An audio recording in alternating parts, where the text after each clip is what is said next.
অনন্তনাগের সন্ত্রাসবাদের বিরুদ্ধে অভিযানে শহীদ বাংলার দুই বীর সন্তান ল্যান্স নায়ক সুজয় ঘোষ ও ল্যান্স হাবিলদার পলাশ ঘোষের কফিনবন্দি দেহ ফিরল গ্রামে। দুই বীরকে শেষ শ্রদ্ধা জানাতে মানুষের ঢল।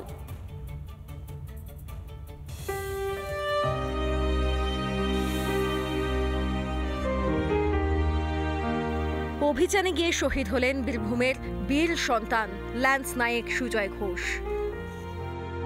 জন্য প্রাণ দিয়েছে, তার জন্য আমাদের গর্ব, কিন্তু আমাদের ছেলেকে হারালাম, এটাই আমাদের দুঃখ। আমার সঙ্গে লাস্ট 6 তারিখ কথা হয়, বলেছিল যে আমার ফোন এখন একটু উপরে যাবো, তো ফোনে কোনো নেটওয়ার্ক থাকবে না, অফিসে সিও সাহেব ফোন করে নেব যে আপনি কি সুজয় গেছে দাদা? আমি বলছি হ্যাঁ। তো তারপরে কথা বললাম, হ্যাঁ স্যার বলুন। তো সুজয় আমাদের মধ্যে নেই। চারিদিকে মানুষের ভিড়, সবার চোখে জল। কারোর সাথে রক্তের সম্পর্ক নেই, কারোর সাথে নারীর সম্পর্ক নেই, কিন্তু আজ বীর শহীদের মৃত্যুতে সবাই যেন ভেঙে পড়েছেন। সবাই একবার শ্রদ্ধা জানাতে চাইছেন এই বীর জওয়ানকে।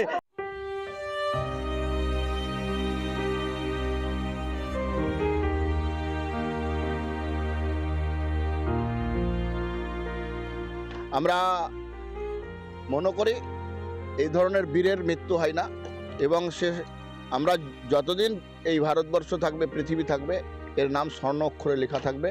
তুষার ঝড়ের মধ্যেও কিভাবে যুদ্ধ করতে হয় তার উদাহরণ তৈরি করে দিয়ে গেল আমাদের গ্রামের ছেলে।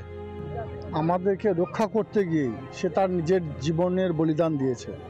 স্বভাবতই দেখতে পাচ্ছেন সারা বীরভূম জেলার মানুষ এখানে এসে উপস্থিত হয়েছে, সবাই তার শোকে শোকাহত।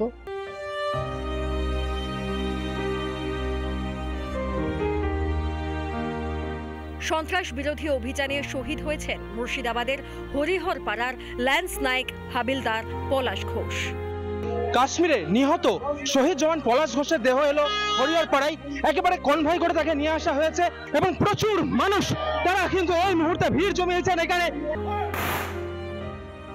শহীদকে শেষ শ্রদ্ধা জানাতে নামে মানুষের ঢল। চোখে জল নিয়ে শহীদদের বিদায় জানায় পরিবার ও গ্রামের বাসিন্দারা। মনোরঞ্জন চ্যাটার্জি, ইন্দ্রাশিস বাগচির রিপোর্ট, রিপাবলিক বাংলা। নানা ধরনের কন্টেন্ট দেখার জন্য লাইক করুন, শেয়ার করুন আমাদের ফেসবুক পেজ, সাবস্ক্রাইব করুন আমাদের ইউটিউব চ্যানেল। পাশাপাশি অন্যান্য ব্রেকিং নিউজের জন্য অবশ্যই চোখ রাখুন রিপাবলিক বাংলায়।